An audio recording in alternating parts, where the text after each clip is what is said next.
बालकनाथ जी हिंदू आराध्य हैं जिनको उत्तर भारतीय राज्य हिमाचल प्रदेश, पंजाब, दिल्ली में बहुत श्रद्धा से पूजा जाता है। इनके पूजनीय स्थल को देओट सिद्ध के नाम से जाना जाता है।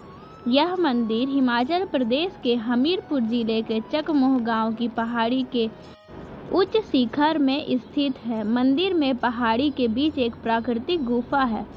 ऐसी मान्यता है कि यही स्थान बाबा जी का वास स्थान है। मंदिर में बाबा जी की एक मूर्ति स्थित है। भक्तगण बाबा जी की वेदी में रोट चढ़ाते हैं। रोट को आटे और चीनी या गुड़ को घी में मिलाकर बनाया जाता है। यहाँ पर बाबा जी को बकरा भी चढ़ाया जाता है, जो कि उनका प्रेम का प्रतीक है। बकरा चढ़ाने का तात्पर्य बलि चढ़ाने से नहीं, बल्कि उनका पालन पोषण करने से है। बाबा जी की गुफा में महिलाओं के प्रवेश पर प्रतिबंध है, लेकिन उनके दर्शन के लिए गुफा के बिल्कुल सामने एक ऊंचा चबूतरा बनाया गया है, जहां से महिलाएं उनके दूर से दर्शन कर सकती है। मंदिर से करीब 6 किलोमीटर आगे एक स्थान जिसे सहतलाई कहते हैं, वह स्थित है। ऐसी मान्यता है कि इसी जगह बाबा जी ध्यान योग किया करते थे। बाबा बालकनाथ को भगवान शिव का अवतार माना जाता है। ऐसी मान्यता है कि बाबा जी का जन्म सभी युगों में हुआ है, जैसे कि सतयुग, त्रेता युग, द्वापर युग और वर्तमान में कलयुग। और हर युग में उनको अलग अलग नाम से जाना गया, जैसे सतयुग में स्कंद, त्रेता युग में कौल और द्वापर युग में महाकौल के नाम से जाना गया है।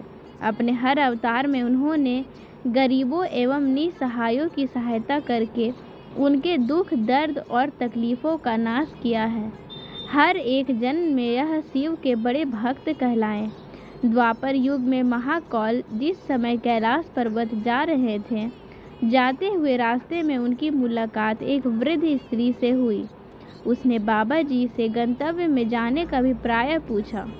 वृद्ध स्त्री को जब बाबा जी की इच्छा का पता चला कि वह भगवान शिव से मिलने जा रहे हैं, तो उसने उन्हें मानसरोवर नदी के किनारे तपस्या करने की सलाह दी और माता पार्वती से उन तक पहुंचने का उपाय पूछने के लिए कहा। बाबा जी ने बिल्कुल वैसा ही किया और अपने उद्देश्य भगवान शिव से मिलने में सफल हुए। बाल योगी महाकौल को देखकर शिव जी बहुत प्रसन्न हुए और उन्होंने बाबा जी को कलयुग तक भक्तों के बीच सिद्ध प्रतीक के तौर से पूजे जाने का आशीर्वाद प्रदान किया और चिर आयु तक उनकी छवि को बालक की छवि के तौर पर बने रहने का भी आशीर्वाद दिया। कलयुग में बाबा बालकनाथ जी ने गुजरात काठियाबाद में देव के नाम से जन्म लिया। उनकी माता का नाम लक्ष्मी और पिता का नाम वैष्णो वैस था। बचपन से ही बाबा जी अध्यात्म में लीन थे। यह देखकर उनके माता पिता ने उनका विवाह करने का निश्चय किया, परंतु बाबा जी उनके प्रस्ताव को अस्वीकार करके और घर परिवार को छोड़कर परम सिद्धि की राह पर निकल पड़े।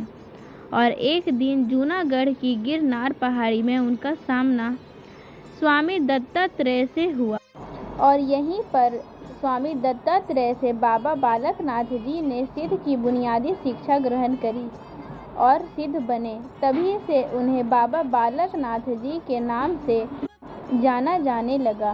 बाबा बालकनाथ जी के पृथ्वी पर होने के साक्ष्य अभी भी उपलब्ध हैं, जो कि उनके उपस्थिति के अभी भी प्रमाण देते हैं, जिनमें से एक है गरुड़ का पेड़।